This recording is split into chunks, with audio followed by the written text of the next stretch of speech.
चुनाव से ठीक पहले साहिब ने महाराष्ट्र को एक बार फिर से ठेंगा दिखा दिया, या यूं कहें कि साहिब का गुजरात प्रेम छिपाए नहीं छिप रहा है, सामने आ ही जाता है। साहिब ने फिर एक बार महाराष्ट्र के साथ धोखा किया। प्रधानमंत्री बनने के लिए वोट तो पूरे हिंदुस्तान के लोगों से वो मांगते हैं, पर तमाम फैक्ट्रियां, कॉन्ट्रैक्ट्स, टेंडर, सब कुछ गुजरात ले जाते हैं, गुजरात भेज देते हैं। इसी काम में अब महाराष्ट्र चुनाव से ठीक पहले पहले एक और फैक्ट्री महाराष्ट्र से छीन लिया गया और साहिब ने उसे गुजरात में भेज दिया, यानी अडानी के हाथों में सौंप दिया। सोमवार को प्रधानमंत्री नरेंद्र मोदी ने स्पेन के प्रधानमंत्री पेड्रो सैंचेज से उनके साथ गुजरात के वडोदरा में टाटा एडवांस सिस्टम लिमिटेड का उद्घाटन किया। यह प्रोजेक्ट जब पास हुआ तो इस प्रोजेक्ट के तहत महाराष्ट्र में ही यह फैक्ट्री लगनी थी, जैसे कुछ समय पहले पुणे में हुंडई का लगा। पर गुजरात प्रेम के चक्कर में या गुजरात को एस्टैब्लिश करने के चक्कर में साहिब इस प्रोजेक्ट को भी अपने कॉर्पोरेट मित्रों के लिए गुजरात ले गए। अब साहिब किसी एक राज्य के मुख्यमंत्री तो नहीं है कि उनके सारा कुछ लेकर के गुजरात भाग जाना है। गुजरात के लिए इतना प्रेम, गुजरात लॉबी के लिए इतना प्रेम, गुजरात के इंडस्ट्रियलिस्ट के लिए इतना प्रेम, ये क्या सही है? दोस्तों, पूरे देश को सोचने की जरूरत है। किसी एक राज्य का नहीं, सिर्फ और सिर्फ गुजरात का है प्रधानमंत्री जी। इसी बीच विपक्ष महाराष्ट्र के साथ हो रहे सौतेले व्यवहार का मुद्दा महाराष्ट्र चुनाव में जोरों शोरों से उठा रहा है, और उठाएगी भी क्यों ना। महाराष्ट्र सबसे अमीर राज्य है, सबसे ज्यादा टैक्स वहां से आता है, लेकिन सब कुछ क्यों गुजरात भेजा जा रहा है? सब कुछ गुजरात किस वजह से भेजा जा रहा है, उसके बारे में सोचने की आवश्यकता है। रेलवे एयरपोर्ट का टेंडर तो प्राइवेट कंपनियों को दे दिया जा रहा है।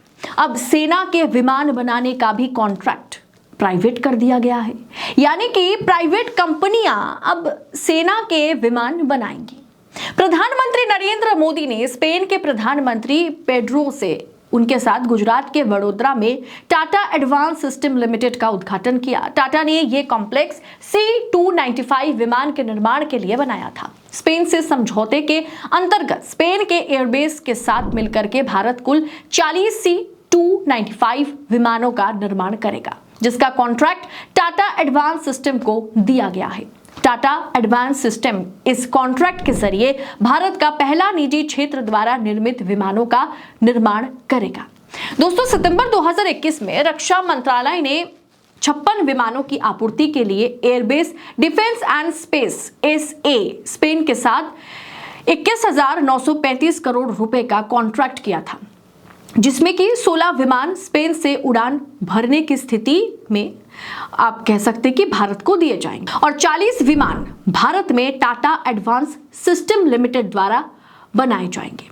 16 विमानों में से 6 को पहले ही टाटा एयरबेस C-295 कार्यक्रम के तहत वडोदरा स्थित भारतीय वायुसेना के 11 स्क्वाड्रन में शामिल किया जा चुका है। इस कॉम्प्लेक्स में विमानों के निर्माण के अलावा इस विमानों के पुर्जे जोड़ना, उनका परीक्षण करना, जांच करना, साथ ही विमानों के रखरखाव की सुविधा भी उपलब्ध कराई जाएगी।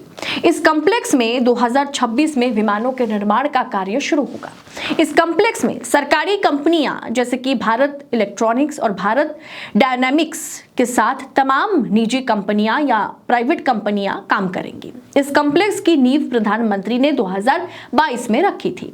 इसके उद्घाटन के बाद प्रधानमंत्री मोदी ने पेड्रो सैंचेज के साथ वडोदरा में रोड शो भी किया। उन्होंने वडोदरा शहर से टाटा विमान परिसर तक 2.5 किलोमीटर लंबे मार्ग पर खड़े लोगों का अभिनंदन भी किया। अच्छी बात है कि प्रधानमंत्री ये सब कुछ कर रहे हैं, make in India, make for world mission को और मजबूत कर रहे हैं। लेकिन दोस्तों, समझने वाली बात यह है कि ये प्रोजेक्ट महाराष्ट्र में बनने थे, इसे क्यों गुजरात भेजा गया? और अक्सर ज्यादातर प्रोजेक्ट महाराष्ट्र से छीनकर क्यों गुजरात दे दिया जाता है, क्यों गुजरात भेज दिया जाता है?